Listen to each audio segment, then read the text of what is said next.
喺荃灣擁有3棟工廈物業嘅第一集團，以發展商廈為主，近年積極進軍住宅市場。不過集團坦言，將區內嘅工廈重建成住宅，缺乏成本效益。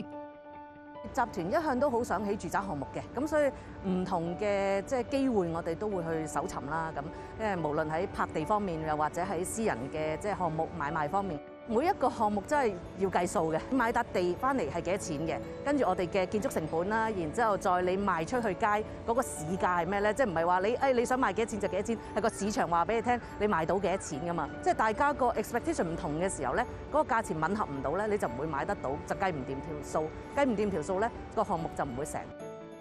除咗考慮建築成本，集團話磋商補地價嘅過程冗長，涉及金額亦都龐大，成為重建住宅嘅最大阻力。咁啱，如果真係遇到有笪地係工廈嘅地，但係坐落咗喺一個改咗規劃住宅嘅地段咧，咁樣。咁佢嗰個補地價嘅流程啊，或者係嗰個補地價嘅時間，的而且確會係長啲嘅。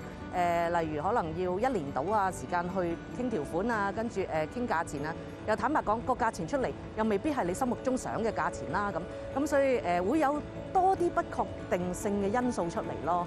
咁所以呢個不確定性嘅因素咧，就會令到個項目嘅時間會長咗啦，風險會高啲啦。